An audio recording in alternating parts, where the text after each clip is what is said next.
అందరికీ నమస్కారం. Pyramid meditation channel ద్వారా లాక్డౌన్ సందర్భంగా ప్రతిరోజు మనం నిర్వహించుకుంటున్నటువంటి ఈ యొక్క కాంతిలోక వాసుల సహవాసం, సాంగత్యం, వారి విశేషమైనటువంటి జీవిత విశేషాలను, వారు అందించినటువంటి వెలుగులను, వారు చూపించినటువంటి మార్గాలను పదం పదము అన్వేషిస్తూ ప్రతి పదము యొక్క పరమ అర్థాన్ని విశేషంగా తెలుసుకుంటూ ఎంతోమంది కాంతిలోకవాసులు భూలోకానికి రావడానికి గల కారణము, కార్యము, వారి ప్రేరణ, ఒకరి నుంచి 10 మంది, 10 మంది నుంచి 100 మంది, 100 మంది నుంచి 1000 మంది, 1000 మంది నుంచి లక్షల మంది,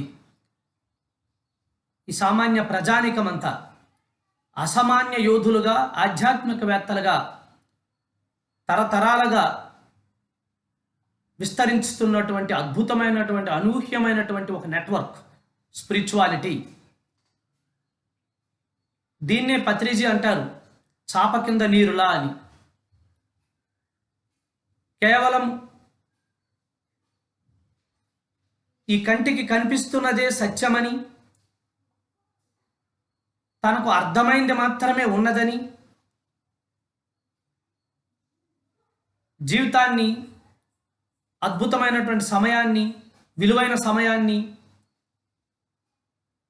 దుర్వినియోగం చేసుకుంటున్నటువంటి లక్షలాది మంది, కోట్లాది మంది మానవులకు, నాయన నువ్వు చూసిందే సత్యం కాదు, నీ కంటితో చూసినంత మాత్రాన అది నీకు తెలిసినట్టు కాదు, నీకు కంటికి కనిపిస్తున్న దాని వెనకాతల కనిపించని కథ చాలా ఉంది, కనిపిస్తున్న శరీరాల వెనకాతల ఈ శరీరంతో అసాధ్యాలు, సుసాధ్యాలు చేసినటువంటి ఎంతోమంది వ్యక్తులు, వాటినే మనం మహత్యాలు అంటాం, మహాద్భుతాలు అంటాం.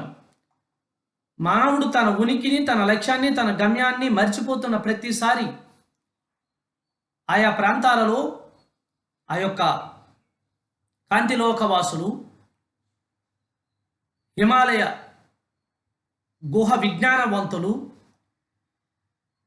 వేలాది సంవత్సరాలుగా తపస్సు చేసుకున్నటువంటి ఆ తపోధనులు వారి కాంతి శరీరాలతో ఎక్కడెక్కడ, ఎప్పుడెప్పుడు ఎలా రావాలో అలా వచ్చి ఆ ప్రాంతానికి, ఆ సమయానికి ఉన్నటువంటి ఆ శాదస్థాన్ని, ఆ ఛాందసవాదాన్ని, ఆ మూర్ఖత్వాన్ని, ఆ అజ్ఞానాన్ని తునాతునకలు చేసి ఎందరికో మార్గదర్శకులై మరెందరికో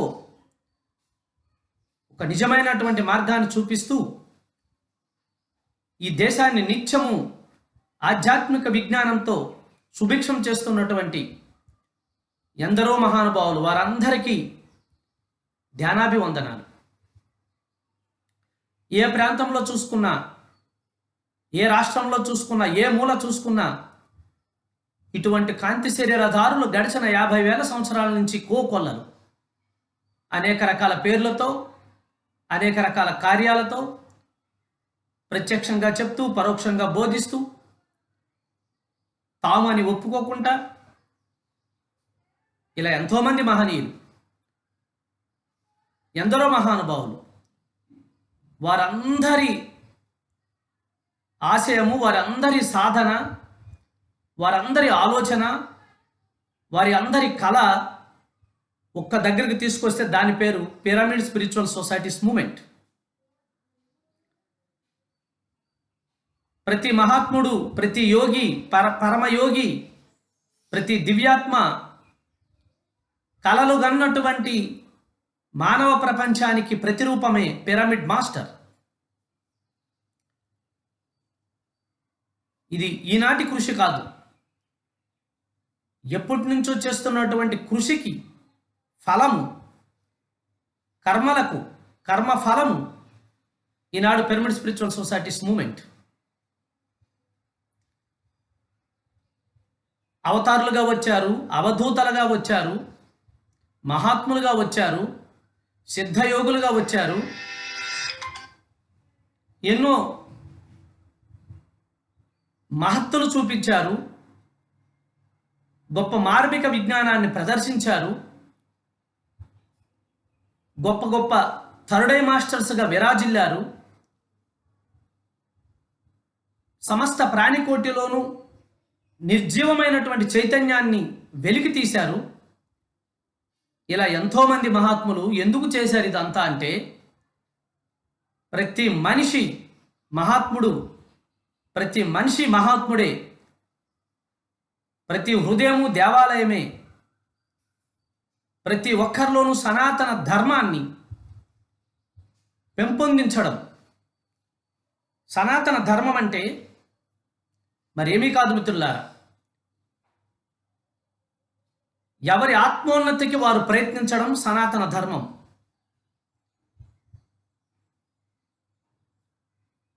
ఎవరైనా వారి ఆత్మోన్నతికి వారు ప్రయత్నం చేస్తుంటే వారికి అడ్డుపడకుండా ఉండడం సనాతన ధర్మం. ఎవరైనా వారి ఆత్మోన్నతికి వారు ప్రయత్నం చేస్తుంటే వారికి సహకరించడం సనాతన ధర్మం. మన స్వీయ ఆత్మ ప్రగతికి మనం ప్రయత్నిస్తున్నప్పుడు మనకి అడ్డు వచ్చినటువంటి, మన చుట్టూ అప్పటికే పెనవేసుకున్నటువంటి అనేక అజ్ఞాన పొరలను వదిలించుకోవడం సనాతన ధర్మం. మా కులమనో, మా మతమనో, మాకు ఇది అవుతుందనో, అది కాదనో, నేను సరిపోతాననో, సరిపోననో, విద్య ఉందనో, కులం లేదనో, ఏవో కొన్ని కారణాలు, ధనము ఉందనో లేదనో, మన ఆత్మవిజ్ఞానానికి మనం ప్రయత్నం చేయకపోతే అది అసలు సిసరైనటువంటి లోపం తప్ప దాన్ని వదులుకోవడమే సనాతన ధర్మం. ఆ యొక్క సనాతన యోగీశ్వరులందరూ, కాంతిలోక వాసులందరూ ఈ యొక్క సనూతన యుగానికి పునాదులు. అటువంటి పరంపరలో ఎంతోమంది మహాత్ముల జీవిత గాథలను ఈ సందర్భంగా, లాక్డౌన్ సందర్భంగా మనం మరొక్కసారి స్మరించుకుంటూ వారి అనుభవాలను పంచుకుంటూ పులకించిపోతున్నటువంటి సందర్భం. ఈరోజు మన అంశము కాంతిలోక వాసులు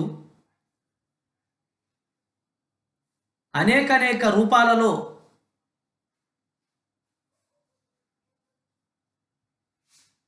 స్థూల శరీరాలతో దర్శనమివ్వడం.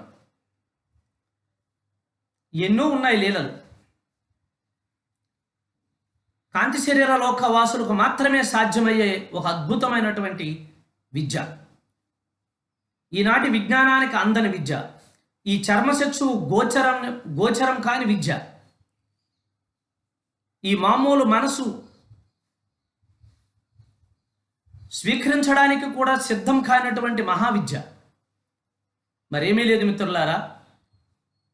అందరిలా సహజంగా, సరళంగా, సాధారణ మానవుడిగా కనిపిస్తున్నటువంటి ఒకానొక కాంతిలోకవాసి అవసరమైనప్పుడు 2-3 శరీరాలతో ఒకేసారి వివిధ సందర్భాలలో ప్రత్యక్షం కావడం. ఇది కాంతిలోకవాసులకు ఉన్నటువంటి మరొక కోణం. ఈ బ్యాచ్ వేరు, రకరకాల బ్యాచీలు. వీరందరి ఉద్దేశం ఒకటే, సనాతన ధర్మాన్ని ప్రతిష్ఠించడం, ఆ యొక్క ధర్మం ద్వారా సనూతన ధర్మానికి పట్టాభిషేకం గావించడం. స్థూలంగా, సూక్ష్మంగా వారు పడతారు ఎన్నో కష్టాలు. ఆ వారు సాధించినటువంటి ఆ విద్యల యొక్క సిద్ధులను, ఆ విద్యల యొక్క పరమ విజ్ఞానాన్ని మనకు అతి సులభంగా అందిస్తూ ఉంటారు. తద్వారా ఈరోజు ఇంతమంది మహాత్ముల జీవిత గాథలను మనము అర్థం చేసుకొని బుద్ధికి, ఆత్మకి, మనలో ఉన్న పరమాత్మకి ఒక రకమైనటువంటి స్ఫూర్తిని కలిగించుకుంటున్నాం. లేకపోతే ఎవరో షిరిడి సాయిబాబా ఎక్కడో షిరిడిలో ఉన్నారు, ఆయన బాబా అయితే ఏంటి, బాబా కాకపోతే మాకేంటి, ఆ స్ఫూర్తి రాదు మనకి. షిరిడి సాయిబాబాతో కొన్ని లక్షల మంది ఆనాడు ఆ షిరిడి ప్రాంతాల్లో ఉన్నారు. ఎవరిని మనం గుర్తించట్లేదే. ఒక్క షిరిడి సాయిబాబాని ఎందుకు గుర్తిస్తున్నాము? అందరిలాగే శరీరధారుడై, అందరిలాగే మానవమాత్రుడుగా కనిపించినటువంటి ఆ కాంతిలోక వాసి చేసినటువంటి ఆ మహత్తులు, ఆ మహత్యం, ఆ లీలలు మనలో ఉండే మనసును దాటి బుద్ధి నుంచి ఆత్మ నుంచి మనలో పరమాత్మని మేల్కొలుపుతున్నాయి. ఆ యొక్క సనాతన ధర్మాన్ని ఊరికే వచ్చి మామూలు మనిషిగా వెళ్ళిపోవడానికి రాలేదు నువ్వు ఇక్కడ. ఇంతమంది కాంతిలోక వాసులు సహకారం ఉంటే నిన్ను నువ్వు తెలుసుకోవా? ఎందుకు వచ్చావో తెలుసుకోవా? ఏమి చేయాలో తెలుసుకోవద్దా? ఎంత చేయాలో తెలుసుకోవద్దా? ఎక్కడి నుంచి వచ్చామో తెలుసుకోవాలి కదా, ఎక్కడికి వెళతామో తెలుసుకోవాలి కదా అన్నటువంటి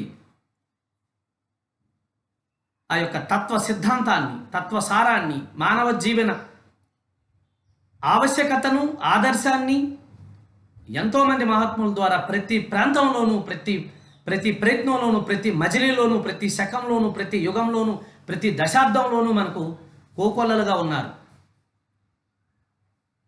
వారందరి ఆశయమే ఈనాడు పిరమిడ్ స్పిరిచువల్ సొసైటీ మూమెంట్. వారందరూ చేసిన ప్రతి సద్భావన, అందరి దగ్గర నుంచి అన్నీ సేకరించి, మహాత్మా గాంధీజీ నుంచి అహింస, బుద్ధుడి నుంచి బుద్ధత్వం, ధ్యానం, లోబ్సాంగ్ రాంపా నుంచి మూడవ కన్ను, ఓషో రజనీష్ నుంచి జీవితాన్ని సంబరం చేసుకోవడం,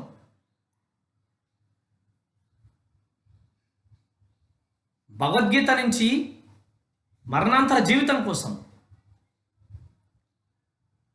ప్రతి ఒక్కరి నుంచి, ప్రతి పరమాత్మ నుంచి మనం ఎన్నో ఎన్నో ఎన్నో తెలుసుకుంటూ ఉన్నాం. ఈరోజు అటువంటి మహాత్ముల చరిత్రలను, గాథలను, విజయగాథలను వింటున్నటువంటి సందర్భంలో ఈరోజు మనం ఒకే శరీరంతో వచ్చి అవసరమైనప్పుడు 3-4 శరీరాలతో వారి విశ్వరూపాన్ని ప్రదర్శించినటువంటి మరికొంతమంది యోగుల కోసం ఈనాటి ఈ ఎపిసోడ్లో తెలుసుకుందాం. దీనికి మళ్ళీ ఆద్యుడు మన పిరమిడ్ స్పిరిచువల్ సొసైటీస్ మూమెంట్కి ఆ మూల విరాట్ అయినటువంటి శ్రీ సదానంద యోగితోనే ప్రారంభిద్దాం. సదానంద యోగి అనేక సార్లు, అనేక పట్టణాల్లో, ఏకకాలంలో అనేక శరీరాలతో కనిపించినటువంటి సందర్భాలు ఎన్నో ఉన్నాయి. దేనికోసం?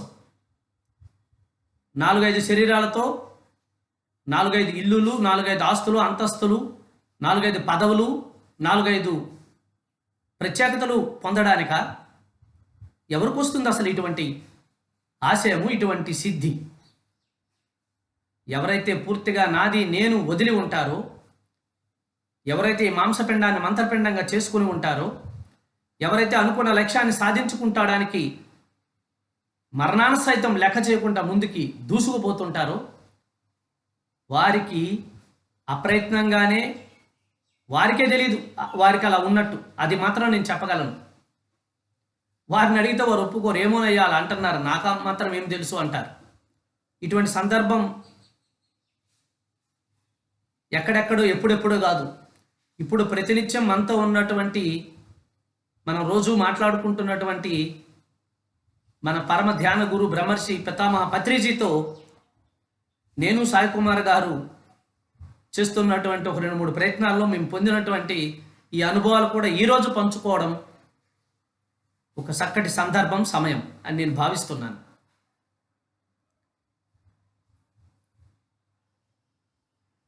ఆ తత్వ కాశిరెడ్డి నాయన ఏకకాలంలో అనేక ఆశ్రమాలలో అనేక మందికి కనిపించి వారి ఆకలిని తీరుస్తుండేవారు. ఆకలిగా ఉన్న వారికి అన్నము పెట్టడమే, సేవ చేయడమే ఒక పరమాత్మ, ఒక మహా ఆత్మ, ఒక కాంతిలోకవాసి తక్షణ కర్తవ్యం అన్నటువంటి ఒక సనాతన ధర్మానని మనకి ఇంకింపజేసినటువంటి, ప్రసాదింపజేసినటువంటి కాశిరెడ్డి నాయన గారు ఎంత ధన్యులో. ఇప్పటికే అనేక మంది కాశిరెడ్డి నాయనతో ప్రత్యక్షంగా సంబంధం కలిగి ఉండి ఆనాటి నుంచి ఈనాటి వరకు వారి లీలలతో తరించుతున్నటువంటి, వారి విజ్ఞానవంతమైనటువంటి, ప్రకాశవంతమైనటువంటి ఆ దివ్య భాషణతో పులకించినటువంటి మాస్టర్స్ ఎంతోమంది ఉన్నారు. ఇంకా ముఖ్యంగా చెప్పాలంటే ఆ యొక్క పిరమిడ్ స్పిరిచువల్ సొసైటీస్ మూమెంట్కే మొట్టమొదటి పిరమిడ్ నిర్మాణాన్ని పబ్లిక్ కోసం, ప్రపంచం కోసం, ప్రపంచ శాంతి కోసం, మానవ జాతి ఆరోగ్య ఆనంద సుభిక్షమైనటువంటి జీవితం కోసం, ఒక గొప్ప గొప్ప ఆధ్యాత్మిక ధ్యాన జగత్ ప్రారంభం కోసం మొదటి అడుగేసినటువంటి మన బ్రహ్మ ఋషి పిరమిడ్ శ్రీ బివి రెడ్డి గారు నిన్ననే చెప్పారు, సార్ నందా గారు పిరమిడ్ స్పిరిచువల్ సొసైటీలో మన పిరమిడ్ నిర్మించి 30 సంవత్సరాలైంది. నేను నిన్న ఉదయమే వెళ్ళి మన ప్రాంగణంలో ఉన్నటువంటి అల్లా మాలిక్ షిరిడి సాయినాథుని దర్శించి ఎదురుగా ఉన్నటువంటి పిరమిడ్లో వెళ్ళి కూర్చొని ధ్యానం చేసుకుంటున్నప్పుడు, ఇక నుంచి నీ పేరు పిరమిడ్ బివి రెడ్డి అని పిరమిడ్ నుంచి అంతర్వాణి పిలుపు. పిరమిడ్ కడుతున్నప్పుడు వారికే తెలియదు ఎందుకు కడుతున్నారు. పత్రిజీ మీద ఉన్నటువంటి విశ్వాసము, పత్రిజీ గారు చేస్తున్నటువంటి ఆ యొక్క శ్రద్ధ, భక్తికి ఒక భక్తిపూర్వకమైనటువంటి కానుకగా, ఒక స్నేహపూర్వమైనటువంటి కానుకగా, సరే మనమేం సాధిస్తామో లేదో తెలియదు కానీ ఆయన పిరమిడ్ ధ్యానం పట్ల, ధ్యాన ప్రచారం పట్ల అకుంఠిత దీక్షతో అరుపెరగనటువంటి ఆరాట పడుతున్నారు. వారికి సరే మనం ఇంత సహాయం చేసేస్తే ఏమవుతుంది అని ఆనాటికి ఆయనకున్నటువంటి ఆ వనరులు, ఆ మిత్రులతో సంప్రదించి ఆ పిరమిడ్ నిర్మించడం. అలా నిర్మిస్తున్న సమయంలో అనేక మార్లు కాశిరెడ్డి నాయన మన కర్నూలు పిరమిడ్ ప్రాంగణానికి వస్తుండేవారు, ఎక్కడెక్కడో తిరుగుతూ. ఇందాకే చెప్పాం కదా, కాంతిలోకవాసులు, బహురూప స్థూల శరీరధారులు. అదే సమయంలో వారు ఇంకొక ప్లేస్లో కూడా ఉండి ఉండొచ్చు, కానీ కర్నూలు వచ్చి ఇన్ని డబ్బులు చిల్లర అంతా కూడా లెక్క పెడితే 100-150 రూపాయలు అయ్యేది. కానీ ఎంతో శ్రద్ధతో, ఎంతో ఆనందంతో, నాయన ఇగో నేను డబ్బిస్తున్నాను, ఈ డబ్బుని ఈ పిరమిడ్కి ఉపయోగించండి, ఇది చాలా గొప్పది భవిష్యత్తులో అని చెప్తూ ఉంటే, బివి రెడ్డి గారు, అయ్యా కాశిరెడ్డి నాయన గారు, తాతగారు మీ బోటి వారు ఎందుకు సార్ అంటే, లేదు ఇది నా కంట్రిబ్యూషన్, నా సహకారం, ఇది మీకు తెలీదు, రాబోతున్న రోజుల్లో ఇది ప్రపంచవ్యాప్తంగా, విశ్వవ్యాప్తంగా ఒక కొత్త ఆధ్యాత్మిక సామ్రాజ్యాన్ని సృష్టించబోతుంది, అందులో నేను భాగస్వామ్యం కావాలి అని ఆనాడు కాశిరెడ్డి నాయన గారు, వారు శ్రీశైలంలో కనిపించేవారు, చేమకుర్తి పక్కన ఉన్నటువంటి నందన మారెలలో కనిపించేవారు, నంద్యాలలో కనిపించేవారు. ఆనాడు ఆ యొక్క ఆకలితో అలమటిస్తున్నటువంటి అనేక మంది ప్రజానాయకానికి ఎక్కడంటే అక్కడ ప్రత్యక్షమై ఇంత భోజనం పెట్టి, ఆ భోజనం పెట్టడానికి ఒక ఆశ్రమాన్ని పెట్టి, ఆ ఆశ్రమంకి వచ్చిన వారందరికీ భోజనమే పెట్టండి అని చెప్పి ఒకేసారి 2-3 శరీరధారులుగా అనేక మందికి అనేక చోట్ల కనిపించినటువంటి ఆ యొక్క గాథలు ఇప్పటికీ మన ముందు ఉన్నాయి. అలాగే శ్రీ సదానంద యోగీజీ, అలాగే శ్రీ పాకలపాటి బాబు గారు, అలాగే నేతా సుభాష్ చంద్రబోస్, అలాగే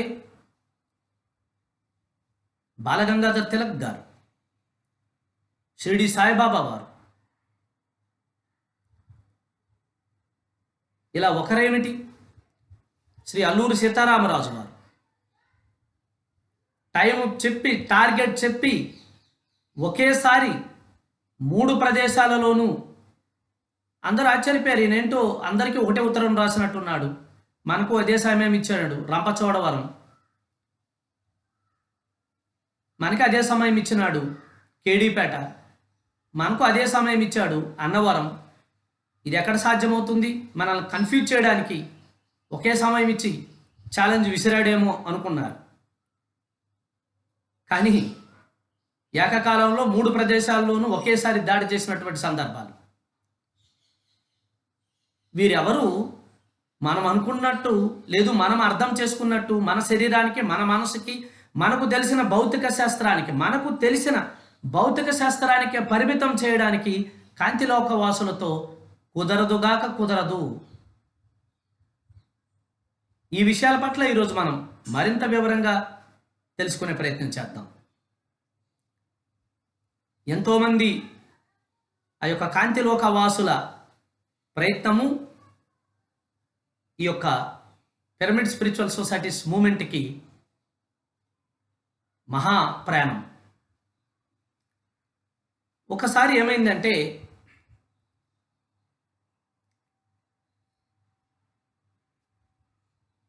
డార్జిలింగ్లో 1 వీక్ ప్రోగ్రామ్ షెడ్యూల్ పెట్టాము. డార్జిలింగ్ మరి చుట్టూ ప్రాంతాల్లో ధ్యాన ప్రచారం.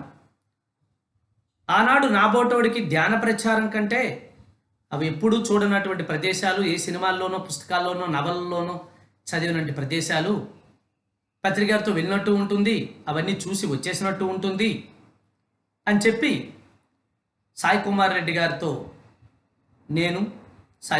గారితో బయలుదేరి పత్రిజీని తీసుకొని అప్పటికే ఫిక్స్ చేసినటువంటి కొన్ని క్లాసులు, కొన్ని షెడ్యూల్స్ ఏర్పాటు చేసుకొని డార్జిలింగ్లో దిగాం. సిలిగురి నుంచి డార్జిలింగు అందమైనటువంటి చలి ప్రాంతాలు, కొండలు, లోయలు, కొత్తగా చెప్పేదేముంది. ఓ పక్క వాటిని ఆస్వాదిస్తూ అక్కడున్న సమస్యలు అక్కడ ఉంటాయి. తినలేము, చలికి తట్టుకోలేము, కానీ వారం రోజులే కదా, ఈ చక్కటి ప్రయత్నం అయిపోతుంది అని చెప్పి అలా ఆ డార్జిలింగ్లో మంచి మంచి ప్రదేశాలు చూసుకుంటూ పత్రిజీ క్లాసులు అక్కడ కావలసిన చోట ఏర్పాటు చేసి ఆ హోటల్లో ఉన్నాము. ఒకరోజు మధ్యాహ్నం పత్రిగారు, ఏమయ్యా ఇక్కడ దాకా వచ్చాము, నాకు గ్యాంగ్టాక్లో క్లాస్ కావాలి అన్నారు. గ్యాంగ్టాక్లో క్లాస్ కావాలి అంటే అదేం మన ఊరు కాదు, మనకు తెలిసిన మిత్రులు ఎవరు లేరు. అక్కడ దాకా వెళ్ళడం సత్యమే, మళ్ళీ ఎప్పుడు వస్తామో, మళ్ళీ నాకు వెంటనే గ్యాంగ్టాక్లో క్లాస్ ఏర్పాటు చేయండి అన్నారు. అప్పటికే సాయి కుమార్ రెడ్డి గారి లాంటి వరకు అది అలవాటు కాబట్టి, ఓఎస్ సార్ తప్పకుండా వెళ్ళి ప్రయత్నం చేస్తామన్నారు. సరే, డార్జిలింగ్లో పత్రిజీని అక్కడ ఉన్నటువంటి స్థానిక మాస్టర్స్ వారికి అప్పచెప్పి మేము గ్యాంగ్టాక్ వెళ్ళాం. డార్జిలింగ్ నుంచి డార్జిలింగే చాలా అందమైన, అద్భుతమైన ప్రదేశం. అంటే ఆ హిమాలయాలలో అద్భుతమైనటువంటి లేక్స్తో వర్ణించడానికి వీలుగానంత గొప్ప, అద్భుతమైన, అందమైన ప్రకృతి లోయలతో, హిమ పర్వతాలతో, జలపాతాలతో చక్కటి అద్భుతమైనటువంటి భారతదేశంలోనే ఒక రాష్ట్రము సిక్కిం గ్యాంగ్టాక్ వెళ్ళాము. కానీ భారతదేశంలో ఉన్నట్టు ఉండదు, ఏ టిబెట్లోనో చైనాలోనో అలా ఉన్నట్టు ఉంటుంది. అక్కడ భారతదేశ సాంప్రదాయం అంతగా కనిపించదు. గుడులు, గోపురాలు అటువంటివేమీ కనిపించవు. హనుమాన్, సాయిబాబా గోపురాలు ఏమి కనిపించవు. ఎక్కడ చూసినా బుద్ధిస్ట్ మానిస్ట్రీస్ ఉంటాయి, చైనీస్ బోర్డ్స్ ఉంటాయి. బోర్డ్స్ ఇట్ సెల్ఫ్ ఆ చైనా భాషలో ఉంటాయి.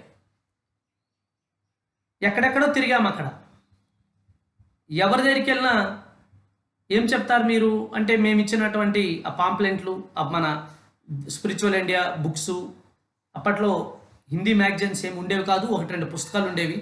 ఆ బుక్స్ వాళ్ళకి ఇస్తే ఇలా చూసి, ధ్యానమా, ఇక్కడేం ధ్యానం చెప్తారు, అందరూ ధ్యానం చేస్తారు కదా, ఇక్కడ అందరూ బుద్ధిస్టులే, చూసారు అన్ని ప్రేయర్ హాల్సే, అన్ని మోనస్ట్రీసే, ఇక్కడేం ధ్యానం చెప్తారు అని వారు ఎదురు ప్రశ్నించేవారు. ఎక్కడ మాకు పత్రిగారి క్లాసు పెట్టడానికి కావలసినటువంటి అవకాశము, సందర్భము అక్కడ కనిపించలే. ఏం చేయాలో తెలియదు. సాయంత్రం అయిపోతుంది, నైట్కి మళ్ళీ మేము డార్జిలింగ్ వచ్చారు. ఒక పక్క చలి. సరే, సరామామూలే తిరిగాము, ప్రయత్నం చేశాము, అవ్వలేదు. ఈ విషయాన్నే సార్కి వెళ్ళి చెప్దాం మనం అని నిర్ణయించుకుంటూ ఒక కిరాణా షాప్ దగ్గర ఉంటాయి కదా అన్ని ఊర్లలో కూడా చక్కటి వేడినివ్వడానికి. ఆ షాప్ దగ్గర నిల్చొని సాయి ఒక సిగరెట్ తీసేసుకొని చలికి పిలుచుకుంటూ ఏం చేద్దాం మరి అవ్వలేదు అని ఇలా మాట్లాడుకుంటున్నాం మేము. నేనేమో ఆ టోపీ తీసుకొని పెట్టుకొని కూర్చున్నా. సరే రెడీ టు బ్యాక్, మనం మూవ్ అవుదాం, వెళ్ళిపోదాం వెనక్కి, ఇంక అవ్వదు మన వల్ల, ఈ విషయం చెప్దాం, మరొకసారి ఎప్పుడైనా ప్రయత్నం చేద్దాం అని చెప్పి సార్కి చెప్తే ఏమనరు కదా, అందుకోసం అలా మాట్లాడుకుంటున్నప్పుడు ఆ కిరాణా షాపు వాడు ఎక్కడి నుంచి వచ్చారు మీరు అన్నారు. ఎందుకంటే మనం ప్రత్యేకంగా కనిపిస్తాం వారికి, అది భారతదేశమైనా ఆ రాష్ట్రంలో ఉన్న వాళ్ళు ఎవరు భారతీయుల్లో ఉండరు.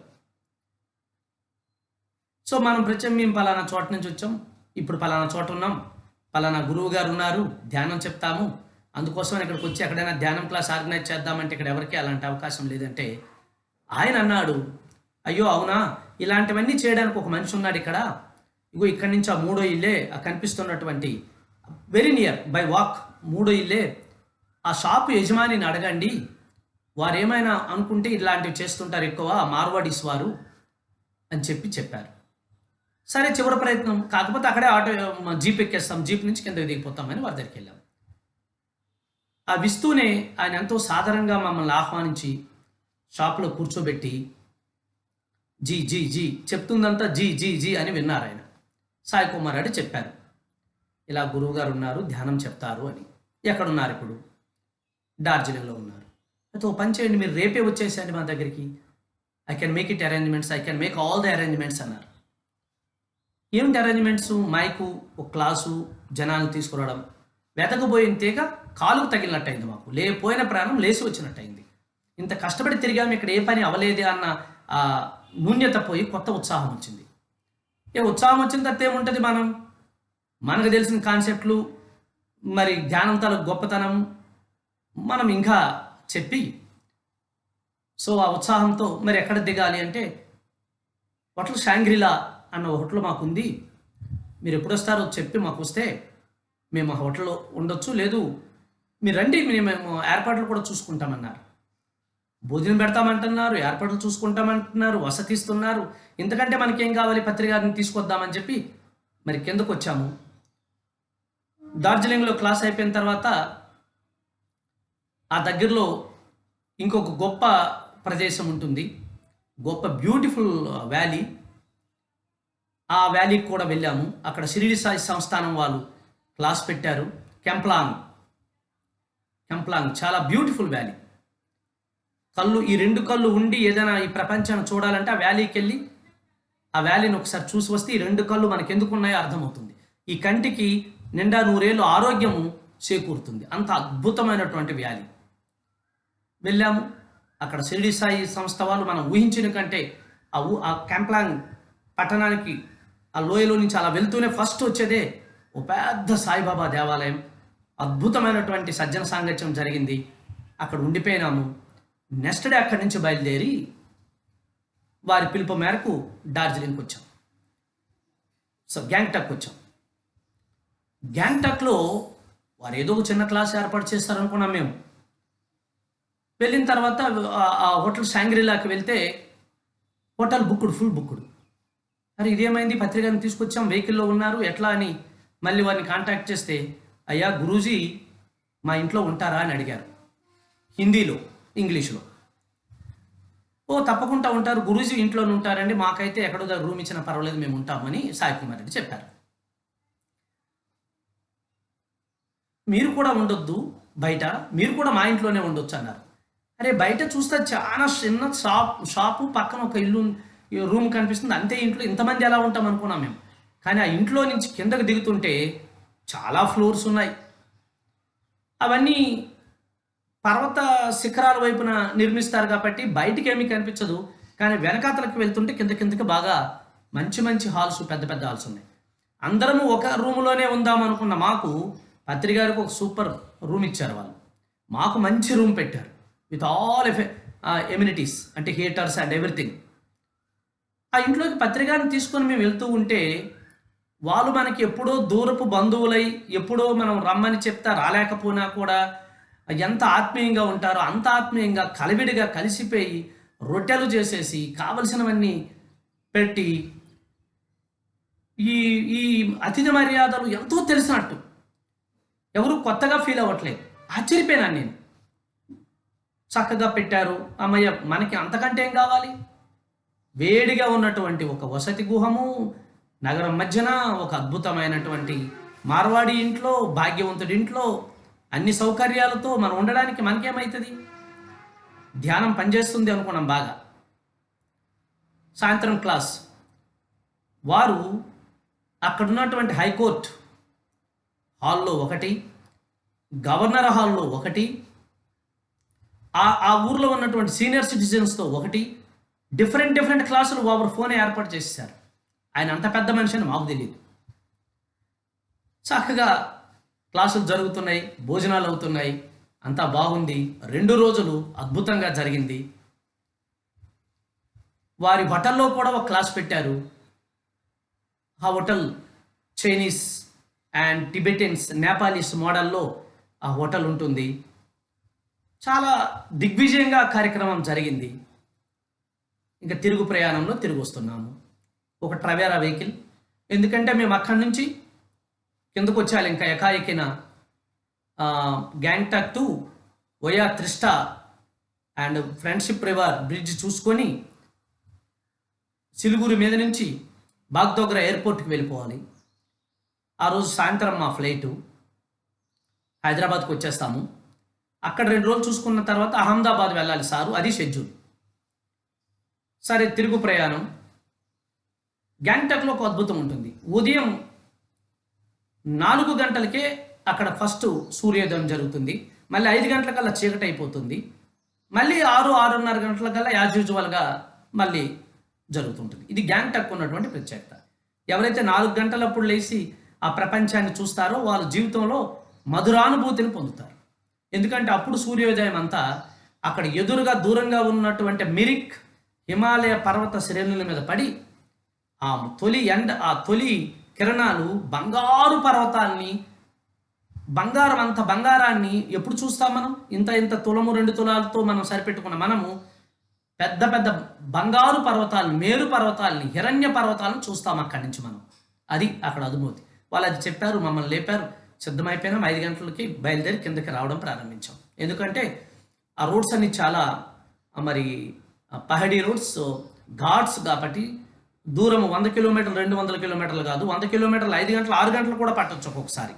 ట్రాఫిక్స్ వాళ్ళకి నిత్యం జీవితం అది, హిమాలయ పర్వతాల్లో ఉన్న వాళ్ళకి. కాబట్టి మేము ఫ్లైట్ సాయంత్రం ఉంది, వెళ్ళిపోవాలని చెప్పి దిగి వస్తున్నాము. వారి అతిథి మర్యాదలకు, వారు ఇచ్చినటువంటి అతిథి దేవోభవ సత్కారము ఎంత గొప్పదంటే, కారు వెక్కి బయలుదేరిన వెంటనే జరిగిందంతా అద్భుతంగా జరిగిందయ్యా గ్యాంగ్టాక్ అనుకుంటే, ముందు జరిగిందంతా చెప్పాం. సార్ ఇలా అనుకున్నాం, అసలు ఇక్కడ క్లాసే ఉండదు అనుకుంటే ఎంత గొప్పగా జరిగింది అని చెప్తూ పత్రికారిని అడిగాం. సార్, అసలు వీళ్ళు ఎవరు సార్? వీళ్ళు మనకెందుకు ఇంత ఆత్మీయంగా ఇంత సేవలు చేసి ఇన్ని క్లాసులు పెట్టారంటే, ఇంత ధనవంతులు కదా. చూడువయ్యా, ధనవంతులు అంటే అందరికీ ఒక సదాభిప్రాయం ఉండదు. కానీ ఎంతోమంది ధనవంతులు అనేక జన్మల్లో అనేక పుణ్య కార్యక్రమాలు చేసుకొని పుణ్య ఫలాలు పొందిన వారే ఈ జన్మలో స్వతహాగా మహాభాగ్యవంతులుగా ఉంటారయ్యా. ఆ వాసనల వల్ల వాళ్ళు ఇటువంటి ధ్యాన, యోగా, ఆధ్యాత్మిక గురు పరంపరకి ఏ ఫలము ఆశించకుండా వారు సేవలు చేస్తుంటారు. అలా మనల్ని వారు గ్రహించారు, అందుకు మనకు అన్ని సేవలు చేశారు. వారందరూ ఒక రూమ్లో ఉన్నారు, మనకు వేరువేరు రూములు ఇచ్చారు. వారందరూ కింద పడుకొని మనకి బెడ్లు ఇచ్చారు. వారందరూ ఈ యొక్క క్షణం కోసం, ఈ యొక్క అవకాశం కోసం ఈ జన్మను ఎదురు చూసుకొని సాఫల్యం చేసుకున్నటువంటి గ్రేట్ మాస్టర్స్ వాళ్ళు అని చెప్పి, అటువంటి మహానుభావులు మన శ్రేయన్స్ డాగా గారి కోసం, అలాగే నాగపూర్ మాస్టర్స్ కోసం, అలాగే రాయపూర్ మాస్టర్స్ కోసం, అలా ఉదాహరణగా ఎంతోమంది మాస్టర్లని ఆ రోజు చెప్పడం జరిగింది. ఇక పత్రికాని కదిపితే ఏమవుతుందంటే, ఆయన్ని జర్నీలో ఆయన వదిలేసి ముందు సీట్లో కూర్చోబెట్టేస్తే ఆయన రాగాలి, ఆయన పాడుకుంటారు. మనం నిద్రపోవచ్చు, లేదు ఫోన్లు చేసుకోవచ్చు, లేదంటే ఇంకేదైనా చాటింగ్ చేసుకోవచ్చు. కానీ ఒక్కసారి ఇలా ఏదైనా ప్రశ్న ఆన్సర్తో కదిపి వదిలామనుకోండి, ఇక ఆయన నుంచి ఒక జల ప్రవాహం వస్తూనే ఉంటుంది. అలా వస్తున్నప్పుడు వారిది ఏ మతము? మన మతము అన్నారు. వారిది ఏ మతము? మన మతమయ్యా అన్నారు. మన మతం అంటే మనం హిందువులం కదా? కాదయ్యా, మన మతం శాకాహార మతము అని ప్రారంభించారు. ఒక పక్క ఒక కాన్సెప్ట్ పుట్టబోతుంది, అప్పుడే అంకురించబోతుంది. అదే సమయంలో మేము ఆ యొక్క గ్యాంగ్టక్ పర్వత శ్రేణుల నుంచి ఆ తొలి ఉదయాన ఉషోదయ వేళ తుషార బిందువులు మంచు మధ్యన వస్తూ ఉంటే దేవలోకంలో విహరించినట్టుంది. అందమైన పుష్పాలు, మరెన్నో పక్షులు కిలకిల రావాలు, ఒక పక్క జలపాతాలు, కిందకు వెళ్తున్నాం. ఆ మార్గమేమో పాము మెలికిలి తిరిగిన కంటే ఎక్కువగా ఉంది. ఆ పైలోక వాసులు, కాంతిలోక వాసులు భూలోకానికి వస్తే ఇలాగే వస్తారా అన్నంత అద్భుతంగా ఉంది వాతావరణం. ఇంకొక పక్క ప్రపంచంలోనే అతి ఎత్తైనటువంటి హిమశిఖరాలు కేత్రి దూరంగా కనిపిస్తున్నాయి. వాటిపైన సూర్యుడు ఉదయించినటువంటి కిరణాలు పడి అద్భుతంగా గోచరిస్తున్నాయి. ఒక పక్కేమో పత్రికారి కాన్సెప్ట్, ఇంకో పక్కేమో ఈ నేచరు, ఏం చూడాలి ఏం చేయకూడదని అట్లా ఒక పక్క ఒక చెవు పత్రికారికి, ఒక చెవు ఏమో ఇంద్రియాలేమో మిగతా ప్రపంచానికి అప్పచెప్పి ఆస్వాదిస్తూ మళ్ళీ రాగలమో లేదో, ఎందుకైనా మంచిది ఇప్పుడే మొత్తం చూడాలి, మొత్తం ఆస్వాదించాలి అన్న కుతూహలం దిగి వెళ్ళిపోతున్నాం కదా. ఆ చలి, ఆ యొక్క అద్భుతమైన స్థితిని చేసుకుంటూ వస్తున్నప్పుడు పత్రికారేమో కాన్సెప్ట్ ప్రారంభించేసినారు. ఒక పక్క చెప్తూ ఉన్నారు, ఇంకొక పక్క ఇదే టైంలో ఫోన్. ఈ ఫోన్ ఏమిటి? సాయి కుమార్ రెడ్డి గారికి. ఎక్కడి నుంచి? మేము ఇక్కడి నుంచి హైదరాబాద్ వచ్చి, హైదరాబాద్లో ఒక రోజు 2 రోజులు ఉండి అక్కడి నుంచి అహ్మదాబాద్ వెళ్ళాలి. అక్కడ ఎయిర్పోర్ట్ల నుంచి వాళ్ళు ఫోన్ చేస్తున్నారు. మన వాళ్ళదంతా ఒక ఆత్రం ఉంటుంది. ఈ ఊర్లో ఇంకా మేము చేరం, ఆ తర్వాత ఊరు ఫోన్ చేస్తారు, ఇంకెక్కడున్నారు మీరు, మా ఊరు రావట్లేదా, ఎంత దగ్గరలో ఉన్నారని. నాయన మీ ఊరు రావడానికి ఇంకొక ఊరు ముందు ఉన్నాం, అక్కడ 2 పిరమిడ్లు ఉన్నాయి, ఇంకో 3 క్లాసులు ఉన్నాయి, అవి చూసుకొని మీ ఊరు రావాలి. ఆ తాపత్రయం, ఆత్రము మాకు అలవాటు అయిపోయింది. అది వాళ్ళకి చెప్తూనే ఉంటాం, వాళ్ళు తిడుతూనే ఉంటారు, బాధపడుతూనే ఉంటారు, హర్రీ చేస్తూనే ఉంటారు. ఇది తీసుకెళ్ళి పత్రికారు చెప్తే మరింత లేట్ అవుతుంటుంది. ఇట్లా ఇవన్నీ మాకు సర్వసాధారణం అయిపోయినాయి. మీ అందరికీ తెలిసిందే. మీకు 4 గంటలకు టైం ఇస్తే 3:30 నుంచే స్టార్ట్ చేస్తారు, ఇంకొంతమంది 3 నుంచి స్టార్ట్ చేస్తారు. ఇంకెక్కడ ఏమీ తినొద్దు, ముందు ఇక్కడికి వచ్చేయండి అంటారు. వారి తాలూకా తాపత్రయం, వారి తాలూకా ఆత్రము, వారి తాలూకా అభిలాషణ కాదనలేనిది, కానీ మనకి వీలు కానిది. అటువంటి పరిస్థితుల్లో మన సీనియర్ మోస్ట్ మాస్టర్స్, ఎంతో తడే మాస్టర్స్ అయినటువంటి మన రాజన్ గారు నాబార్డ్లో పెద్ద ఆఫీసర్గా ఉంటూ ఎంతోమందికి ధ్యాన ప్రచారం ఆనాడు ఆ తమిళనాడు మరి కర్ణాటకలో విస్తారంగా చేస్తున్న రోజుల్లో వారికి ఒక మాస్టర్ దొరికారు, మిథున్. ఆ మిథున్ గారు కొత్తగా వచ్చినటువంటి ధ్యానానికి వచ్చిన ఒక కొత్త ధ్యాని. ఇక కొత్త ధ్యాని ఆరాటం ఎలా ఉంటుందో మీకు నేను చెప్పక్కర్లేదు, ఎందుకంటే అందరూ ఆ స్థాయి, స్థితి, ఈ అనుభవాలన్నీ దాటి వచ్చారు కనుక. ఆయన అహ్మదాబాద్ నుంచి ఒకటే ఫోన్లు, మీరు ఎక్కడున్నారు అంటాడు. మేము గ్యాంగ్టక్లో ఉన్నాం. మళ్ళీ ఫోన్ చేసి మీరు ఎక్కడున్నారు కరెక్ట్గా చెప్పండి అంటారు. కరెక్ట్గా చెప్పడానికి ఏముంది స్వామి, నిన్న గ్యాంగ్టక్లో క్లాస్ అయింది, మొన్న డార్జిలింగ్ ఆమన్నలో కెంప్లాంగ్లో ఉన్నాం, ఇప్పుడు డార్జిలింగ్ నుంచి దిగుతూ బాగ్దోగ్రాకు వచ్చి బై ఫ్లైట్ హైదరాబాద్ వచ్చి అక్కడి నుంచి వస్తామని. ఈ హడావుడి వినాలా, ఇది చూడాలా, పత్రికారు చెప్పినప్పుడు కాన్సెప్ట్ వినాలా. మళ్ళీ ఒక అరగంట తర్వాత సాయి నువ్వు నిజం చెప్పి ఎక్కడున్నారు మీరు అంటాడు. ఇందులో అబద్ధం చెప్పడానికి ఏముంది మిథున్, మేము ఆన్ ద వే టు బాగ్దోగ్రా అంటాడు సాయి కుమార్. సాయి కుమార్కి ఎవరైనా ఒక మాటలో చెప్పండి అంటే ఆయన మొత్తం చెప్తుంటాడు, ఎందుకంటే వాళ్ళ అవతలో నమ్మకపోతే ఇంకా నమ్మించే ప్రయత్నం చేస్తుంటాడు. సో కొంత దూరం వచ్చాం, ఆ అద్భుతమైన ప్రాంతాలంతా దాటి కొంత శిఖరాలు దాటి వచ్చేటప్పటికి ఏమయ్యా మనం ఏం చెప్పుకుంటున్నాం అన్నాడు. అప్పుడు సచ్చింది గొర్రె అనుకున్నాను, ఏమైనా వింటే కదా నేనేం చెప్పుకున్నారో చెప్పడానికి. అంతకుముందు ఏం చేసేటవాడిని, ఎప్పుడైనా ఏదైనా ఇలా చెప్తుంటే ఖచ్చితంగా మళ్ళీ అడుగుతారు, మన మధ్యలో ఏదో టాపిక్ వస్తుంది, మళ్ళీ వెళ్ళిపోతాం, ఎంతవరకు వచ్చాం మనం అంటారు, మళ్ళీ చెప్పాలి కాబట్టి నేను అక్కడక్కడ పొడిగా కొన్ని ముక్కలను రాసుకునేటోడిని. ఈసారి అవకాశం కూడా లేదు, సచ్చింది గొర్రె అనుకున్నాం. సార్ అదే అనుకుంటున్నాను సార్, నేను మరొక్కసారి మీరు చెప్తే వినాలనుకుంటున్నాం సార్ అన్నాను. సాయి కుమారు నేను అమ్మయ్య అనుకున్నాం. అప్పుడు చెప్పారు ఒక కాన్సెప్ట్, వీఆర్ పిరమిడ్ మాస్టర్స్, మనం పిరమిడ్ మాస్టర్లని. మన మతము శాకాహారం, మనకు ఆత్మరంజనం ఉంటుంది, దాని పేరే ధ్యానం. ఎవరికైతే ధ్యానము ఆత్మరంజనం అవుతుందో వాడి పేరే పిరమిడ్ మాస్టర్. ఎవరి మతం అయితే శాకాహార మతం అవుతుందో వాడి పేరే పిరమిడ్ మాస్టర్. మనకు దేవాలయాలు ఉన్నాయ్యా, ఎందుకంటే అంతకుముందు కదిలింది సార్ ఇక్కడ ఎక్కడ దేవాలయాలు ఏవి లేవు అని. ఓ పక్క బుద్ధిస్ట్ మానిస్ట్రీస్, గోల్డెన్ మానిస్ట్రీస్, ఆరామాలే తప్ప దేవాలయాలు లేవు. మరి మనకి ఉందా దేవాలయము? ఏంటి సార్ ఆ దేవాలయము? మన దేవాలయం అంటే పిరమిడ్లే మన దేవాలయాలు. ఆ ప్రాంతం అంతా అనేక మంది బుద్ధ గురువులు, లామాలు, రింపోంచాలు, సూర్యాలు తిరుగుతూ ఉంటారు. ఎక్కడ చూసినా ఒక గురువు ఉంటాడు, ప్రతి మానస్ట్రీకి ఒక గురువు ఉంటాడు. వాళ్ళందరికీ గురు పరంపర, గురు సాన్నిధ్యం కావాలి. మనకి ఉన్నాడే ఒక గురువు, మన శ్వాసే మన గురువు, మన శ్వాసే మనకు గురువు. వాళ్ళందరికీ చాలా ధమ్మపదాలు, అనేక శాస్త్రాలు ఉన్నాయి. మనకి ఉందే ఒక శాస్త్రము, ఆత్మ విజ్ఞాన శాస్త్రము. ఎన్నో ఆకాంక్షలు ఉంటాయి అందరికీ, కానీ ప్రతి పిరమిడ్ మాస్టర్కి ఒక ఆకాంక్ష ఉంటుంది. బుద్ధత్వమే తన ఏకైక ఆకాంక్ష. బుద్ధత్వమే మన ఆకాంక్ష. ప్రతి ఒక్కరికి ఒక తత్వము, ఆత్మతత్వము ఖచ్చితంగా ఉంటుంది. ఏది చేస్తే వాళ్ళ ఆత్మ నిత్యము ఆనందంలో ఉంటుంది, అది వాళ్ళ తత్వం. చాలామంది పెద్ద పెద్ద ఉద్యోగాలు చేస్తారు, అది వృత్తి, కానీ రుచించదు. కొంతమంది పెద్ద పెద్ద వ్యాపారాలు చేస్తారు, రుచించదు. ఎందుకు అంటే అది వాళ్ళ తత్వం కాదు, ఆత్మతత్వం కాదు, కేవలం దీనికోసం చేస్తున్న తత్వం. మరి ఆత్మతత్వం ఏది? ధ్యాన ప్రచారం.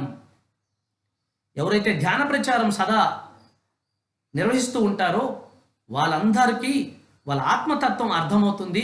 అలా ప్రతి పిరమిడ్ మాస్టరు ధ్యాన ప్రచారంలో ఉన్నటువంటి వాడికి ఆత్మతత్వంలో విరాజిల్లుతుంటాడు. ఆత్మతత్వం ఉన్నప్పుడు ఆత్మ అనుభవం ఉంటుంది. ఏమిటి మరి ఆత్మ అనుభవము? సత్యమే ఆత్మానుభవం. ఆత్మ లేకుండా కేవలం తత్వం ఉంటే అసత్యమై ఉండొచ్చు. వృత్తి ప్రవృత్తులు స్థిరం కాకపోతే, మనం చేస్తున్న పనిలోనే మన ఆనందం పొందకపోతే, మనం చేస్తున్న పనిలో మనకు నిరాశ, నిస్పృహలు, దుఃఖము వస్తూ ఉంటే, ఎందుకురా ఈ పని అంతా చేస్తున్నానని నువ్వు బాధపడితే అది ఎంత గొప్ప పని అయినా నీ దగ్గర సత్యం లేదన్నమాట. సో మై డియర్ ఫ్రెండ్స్, మన ఆత్మ అనుభవమే సత్యం.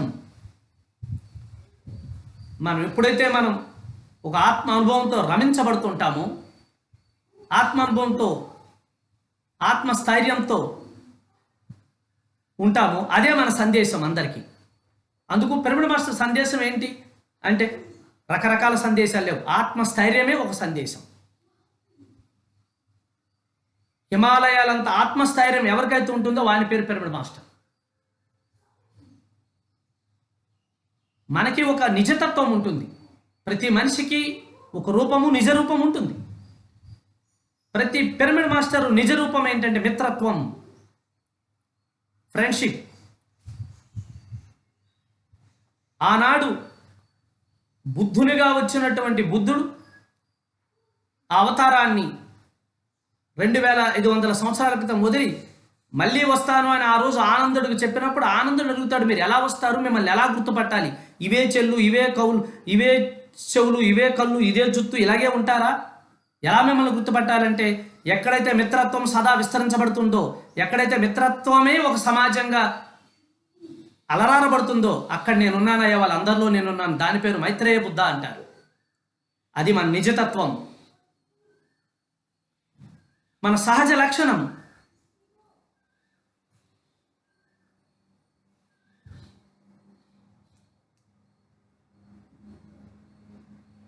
మన సహజ లక్షణం నిరాడంబరత. ఈ పదం పలకడమే కొంచెం కష్టంగా ఉంటుంది. ఆ పదం కష్టం, కానీ అలా ఉండడము చాలా సహజం. ఆడంబరాలతోనూ అతిపెద్ద వేషాలతోనూ భూత పీత ప్రేతాలే పిచాచులు మనం చూసి జడుసుకునేటంత గొప్ప వేషధారణలు జటాజుటాలు మన దగ్గర ఏముండవు. అతి సరళంగా, అతి సహజంగా, అతి నిరాడంబరంగా కొన్ని పదాలు నాకు పలకడానికి రావు. ఒక మలయాళ స్వామిలా, ఒక పాకలపాటి గురువులా, ఒక షిరిడి సాయిబాబాలా, ఒక జీసస్లా, ఒక మహాత్మా గాంధీలా ఆడంబరంగా కాకుండా నిరాడంబరంగా, నిర్మలత్వంగా, సహజత్వంగా ఉండడమే మన సహజ లక్షణం అవుతుంది.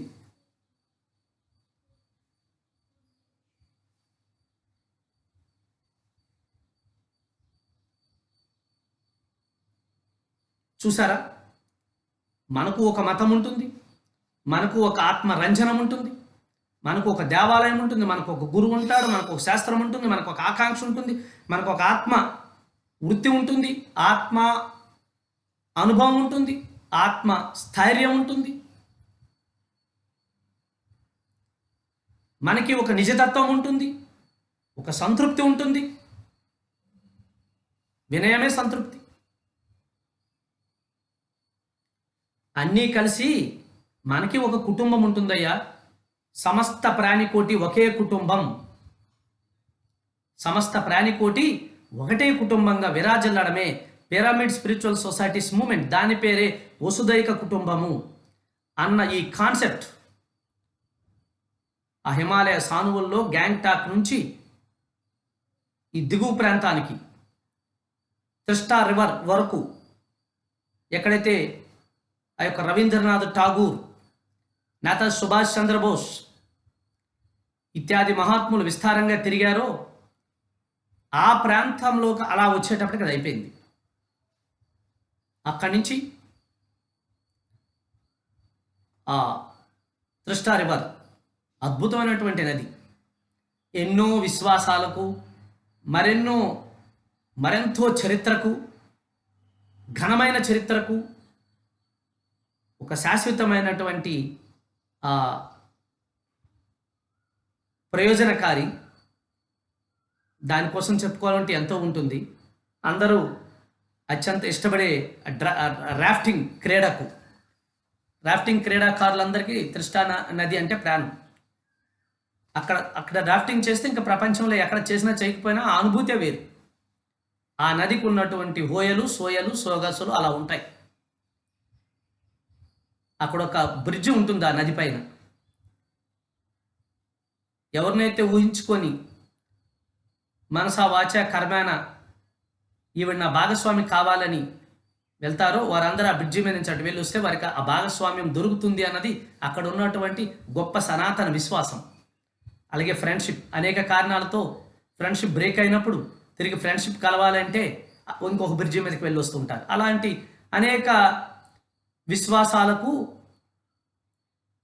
మూలమైనటువంటి ఆ బ్రిడ్జి దాటి ఒక పెద్ద ఆర్మీ కంటోన్మెంట్ ఉంటుంది. ఆ కంటోన్మెంట్ అలా దాటి వచ్చాము. పెద్ద పర్వత శ్రేణులన్నీ దాటిపోయినాయి. చక్కటి అడవిలోకి ప్రవేశించాము. అక్కడ ఆగిపోయింది వెహికల్.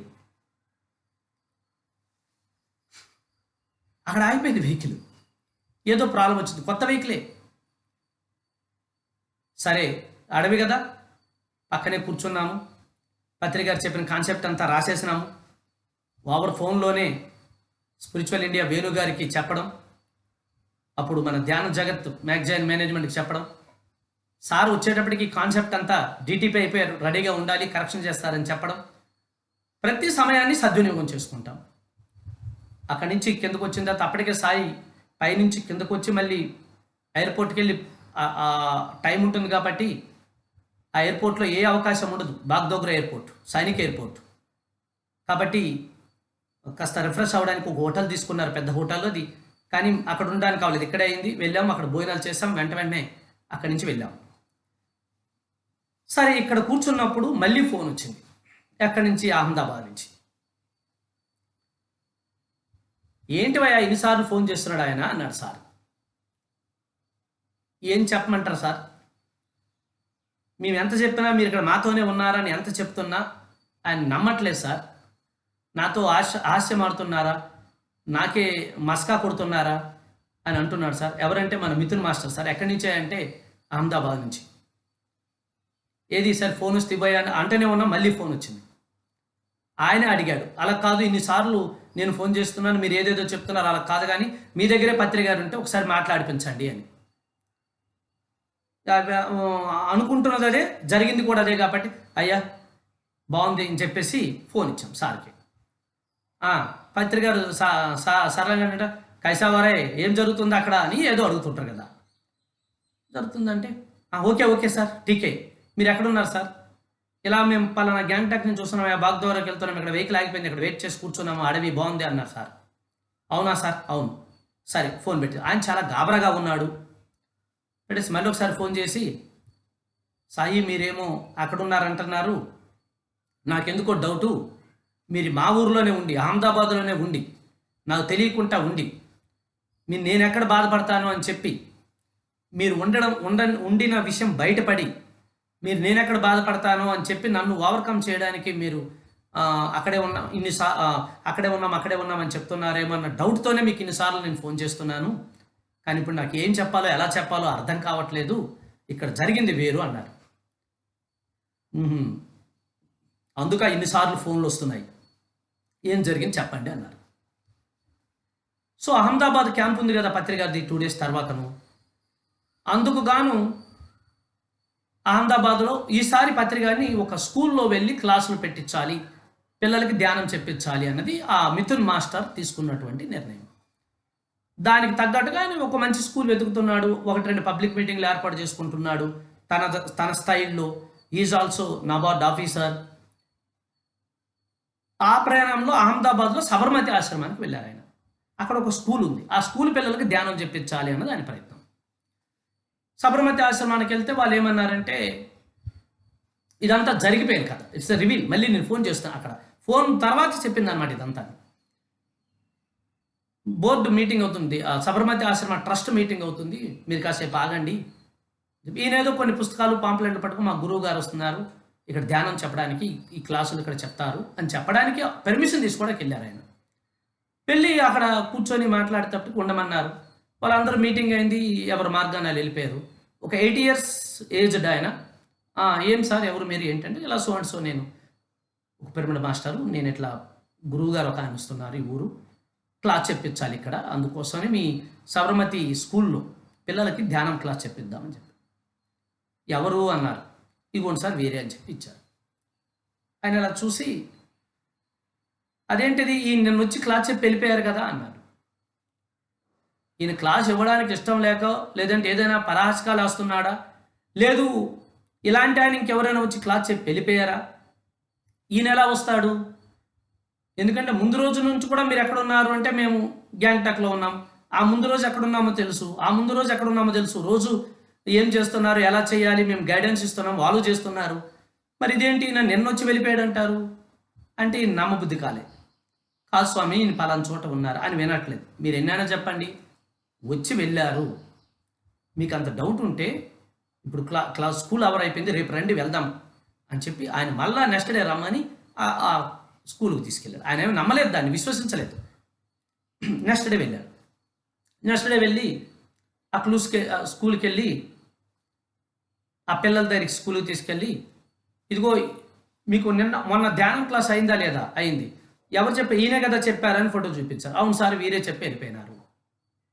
ఈయనకి అర్థం కావట్లేదు. అప్పుడు ఈయనకి ఇంకా అనుమానం బలపడింది. అంటే ఈ సాయి వీళ్ళందరూ ఈ ఊరు వచ్చేసి ఇక్కడ క్లాసులు ఎక్కడెక్కడో క్లాసులు చెప్పుకుంటున్నారు, నన్ను మరి ఎర్రోడించేస్తున్నారు, మన సొసైటీలో ఇవి ఎక్కువ కదా, వీళ్ళని ఇంకెవరో తెచ్చి తిప్పుతూ ఉంటారు, ఎందుకంటే అహ్మదాబాద్లో ఇంకా 4-5 మాస్టర్స్ ఉన్నారు, నాకు చెప్పడానికి ఇష్టం లేదేమో వాళ్ళు తిప్పుతున్నట్టున్నారు, మరెందుకు నేను అని చెప్పి ఆయన కోపం అయిపోతున్నాడు.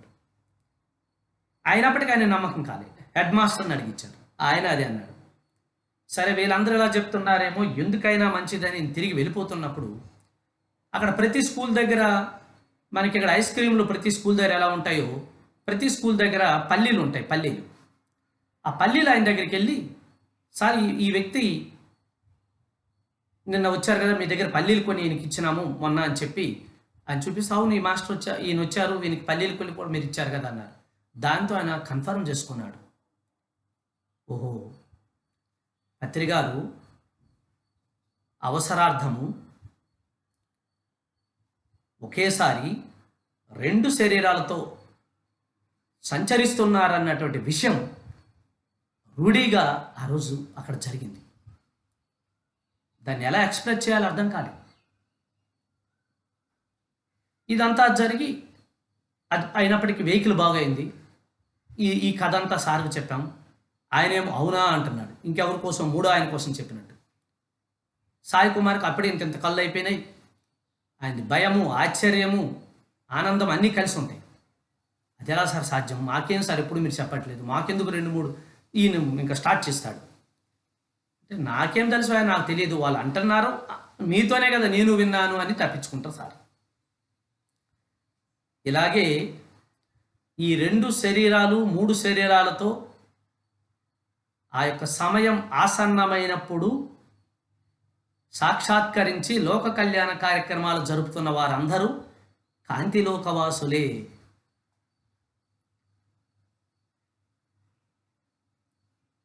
మనమే అది అందుకోవాలి. మనతోనే ఉంటారు, చెప్పరు, ప్రదర్శించరు. ఒకసారి పాకలపాడి బాబు గారు కంటే ముందు అల్లూరి సీతారామరాజు ఈ మహాయోధుడు కోసం,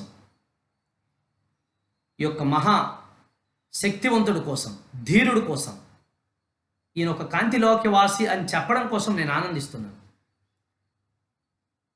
ఎప్పటి నుంచి మనం చెప్పుకున్నాము, వీళ్ళకి తల్లి తండ్రి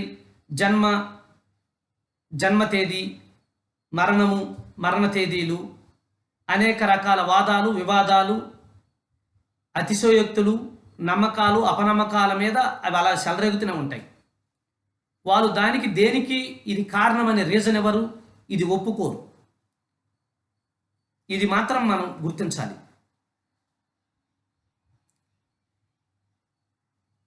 వారి భౌతిక విషయాలను అలా పక్కన పెడితే, వారు అల్లూరి సీతారామరాజు మనందరికీ స్పష్టంగా కనిపించింది కేవలం 27 సంవత్సరాలు మాత్రమే.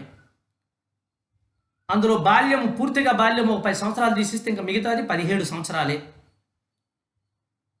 మన మన మన స్టైల్లో చెప్పాలంటే కనురెప్ప మూసి తీసేలోపు 17 సంవత్సరాలు అయిపోతుంది. మాకు పెళ్ళై 17 సంవత్సరాలు అయిందండి. ఏమైంది? ఏమీ కాలేదు. ఏం సాధించాము? మాకు ఉద్యోగం వచ్చి 17 సంవత్సరాలు అయిపోయిందండి. ఏమీ కాలేదు. ఇక్కడ ఆ బావిలో కప్పలాగే జీవించాం. కానీ అదే 17 సంవత్సరాల్లో ఆ బాలుడు ఒక విప్లవ జ్యోతి అయి, మహాశక్తివంతుడై, రవి అస్తమించినటువంటి బ్రిటిష్ సామ్రాజ్యాన్ని గడగడలాడించినటువంటి మహాశక్తివంతుడు, గొప్ప ధీరుడు ఎలా అయ్యాడు? ఇది ఎవరికి సాధ్యమవుతుంది? కేవలం నరులకు సాధ్యమవుతుందా? కాంతిలోకవాసులకు మాత్రమే సాధ్యమయ్యే ప్రక్రియ. ఈనాడు ఇవాళ ప్రారంభంలోనే చెప్పుకున్నాం, చెప్పకుండా చేయడం ఆయన లక్షణం కాదు, వీరుడు లక్షణం కాదు. చెప్పి ఏదైనా చేయడం. యుద్ధాయ కృతనిత్యం, యుద్ధం సిద్ధమైంది. ఆనాడు ఆ యొక్క మన్యసీమలో, ఆ గిరిజనుల్లో అమాయకుల్ని, నిరక్షరాశుల్ని నిండా నిలువు దోపిడీ చేస్తూ వారి మాన దాన ప్రాణాలతో ఆటలాడుకుంటున్నటువంటి ఆ బ్రిటిష్ వారికి తగు సమాధానం చెప్పాలి, భారతీయ సనాతన శక్తి ఏమిటో చూపించాలి అని తనకు తాను తీర్మానించుకొని ఒక ధీరుడుగా ఎదిగినటువంటి అల్లూరి సీతారామరాజు, అందరూ అనుకున్నటువంటి అల్లూరి రామరాజు కాదు, అల్లూరి సీతారాజు కాదు, అల్లూరి సీతారామరాజు ఒక కాంతిలోకవాసి, చెప్పక తప్పదు. వారు మొట్టమొదటిసారిగా 1897లో 1897లో ఒక మహోజ్వల శక్తిగా ఈ ప్రపంచానికి పరిచయం అయినప్పుడు ఆ తర్వాత ఆయన 1916లో ఉత్తర భారతదేశ యాత్రకు వెళ్ళారు. 4 ఇయర్స్. అల్లూరి సీతారామరాజు ఉనికి 1897లోనే. కానీ వారు అంతవరకు అందరితో తిరిగినటువంటి ఒక నరమానవుడుగా, మామూలు మనిషిగా ఉండేవాడు. అప్పుడప్పుడు దారమట్టం వెళ్ళి ధ్యానంలో మాత్రం గంటలు గంటలు నిమగ్నం అయ్యేవాడు ఆ జలపాతం దగ్గర. అది ధ్యానం అని కూడా ఎవరికీ తెలియదు. ఏదోలే కళ్ళు రెండు మూసుకుని కూర్చుంటున్నాడేమో అనుకున్నారు. ఆ తర్వాత వారి అంతర ప్రేరణతో, చదువు లేదు కానీ ఉత్తర భారతదేశ యాత్రకు వెళ్ళారు. అక్కడ ఆయన కలిసినటువంటి యోగులు ఇచ్చినటువంటి సూచనలు, మహాజ్ఞానము, ముఖ్యంగా ఉజ్జయిని, మహంకాళి ఉజ్జయిని, అమృతసర్, హరిద్వార్, ఋషికేశ్, బద్రీనాథ్, బదరికావనం, బృందావనం ఆయన తిరిగినటువంటి ప్రదేశాలు. ఆ ప్రదేశాలలో బ్రహ్మకపాలం అనే ఒక ప్రదేశం హిమాలయాల్లో ఉంది. అక్కడ వారు ఋషులతో, ఒక చదువు లేని భాష రాని ఒక మనిషి అక్కడ వెళ్ళి వారితో అపారమైనటువంటి జ్ఞానాన్ని, సాంగత్యాన్ని చేసి అనతి కాలంలోనే బ్రహ్మ విద్య, గజ విద్య, అశ్వ విద్య, గృహ వనమూలికా వైద్యము, ఆయుర్వేదము, రసాయన మహా బౌద్ధ రసాయనము మొదలగు అనేక శాస్త్రాల్లో నేర్చుకొని ఒక నరుడిగా వెళ్ళిన ఆయన ఒక యోగిగా బయటకు వచ్చాడు తిరిగి. అల్లూరి సీతారామరాజు ఈ మాంసపిండాన్ని మంత్రపిండంగా మార్చుకొని వచ్చాడు హిమాలయాలకు వెళ్ళి. అందుకు హిమాలయాలకు వెళ్ళాలి ఎవరైనా సరే.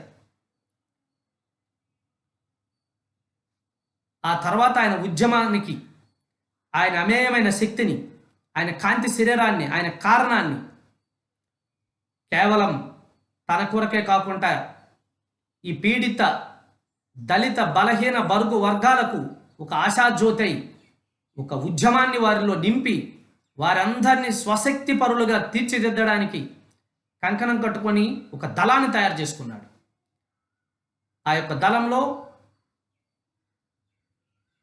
అటు రంపచోడవరం, అటు భద్రాచలం, చింతపల్లి, లోతుగడ్డ, ఇటు నర్సీపట్నం, ఇలా విస్తరించి ఉన్నటువంటి, ఇటు అరకు వరకు విస్తరించి ఉన్నటువంటి మన్యంలో ఉన్న వీరులందరినీ ఏకతాటిపైకి తెచ్చాడు. చాలా చిన్న కాలమే గుర్తించండి.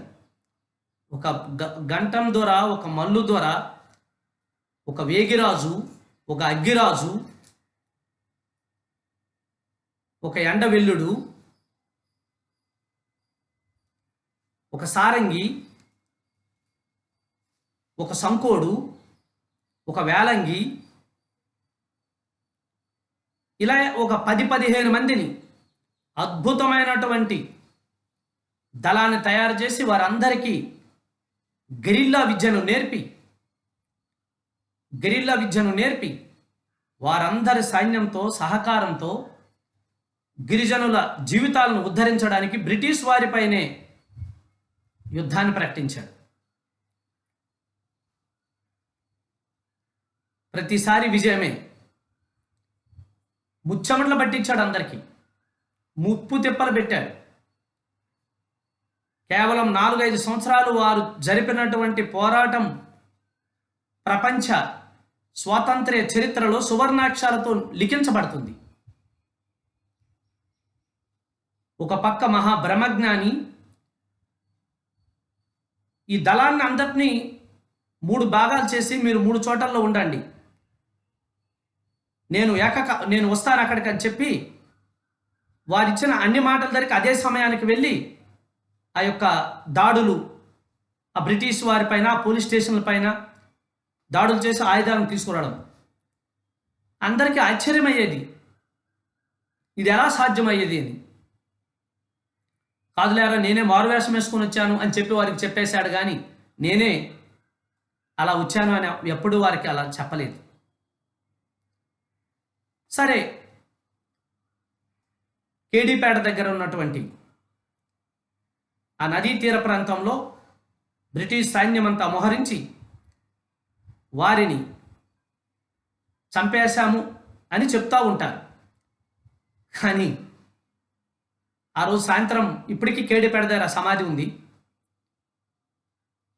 ఆ నదీ తీర ప్రాంతంలో.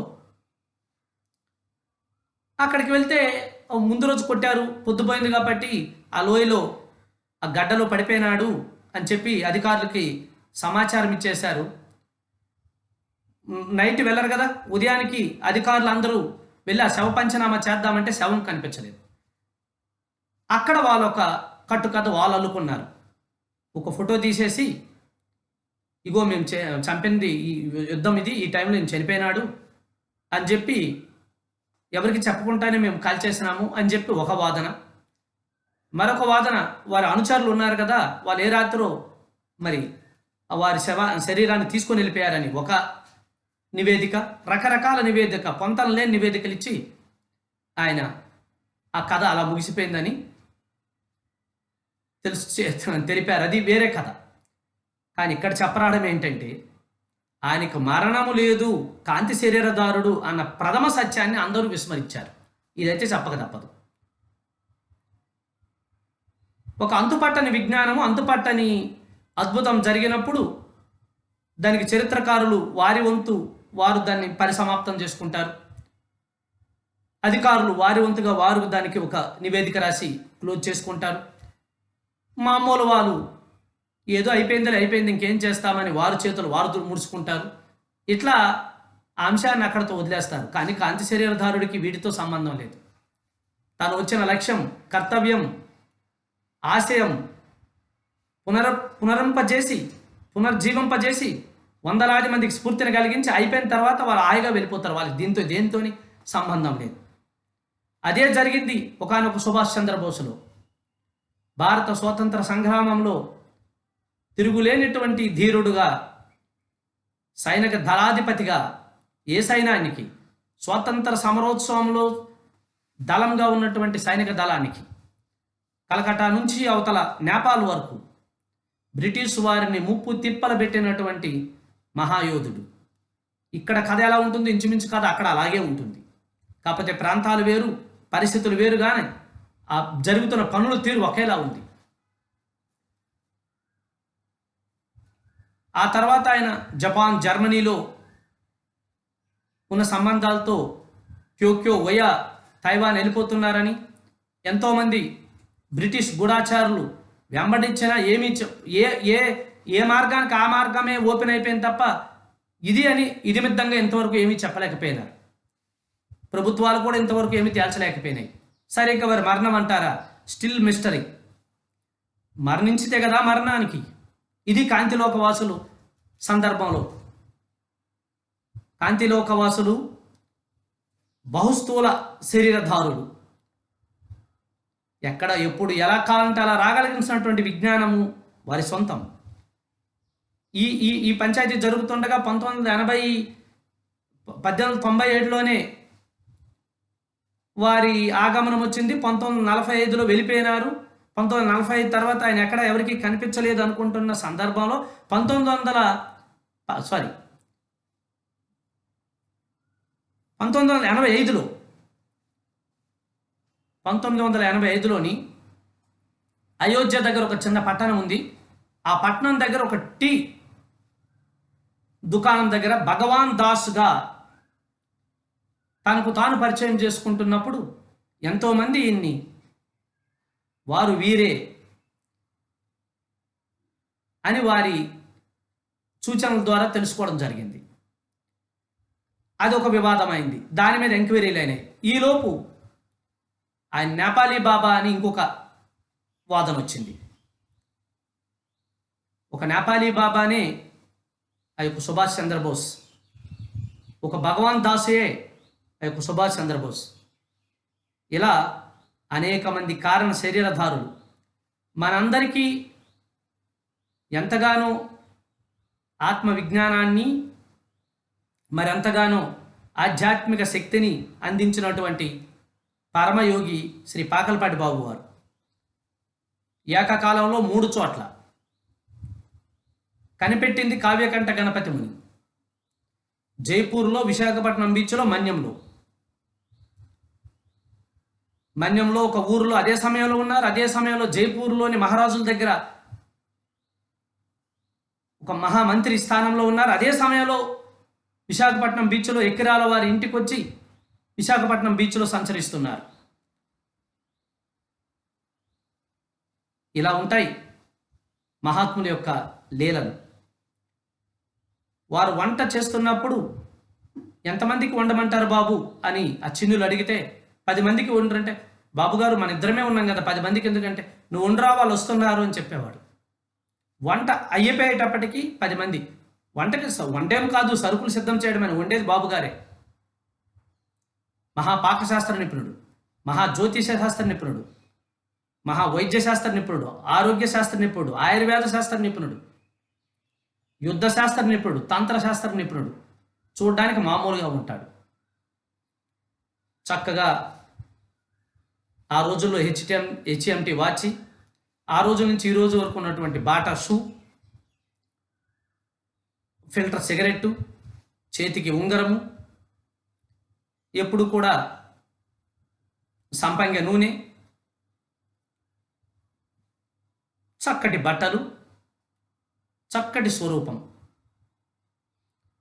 అదే ప్రాంతంలో అదే సమయంలో వారితో ఉన్నటువంటి అనేక మంది స్వామీజీలు, యోగులు, యక్షులు, యతీంద్రులు ఆ ప్రాంతమంతా సంచరించేవారు. ఒక చిత్ గగనానంద బాబాజీగా, ఒక జ్యోతిర్మయ బాబాజీగా, ఇలా చెప్పుకుంటూ పోతే ఎంతోమంది మహాత్ములు. వారందరి కలల పంటయే ఈనాడు మన పిరమిడ్ స్పిరిచువల్ సొసైటీస్ మూమెంట్. కాంతిలోకవాసుల సహవాసంతో ఉన్నాం.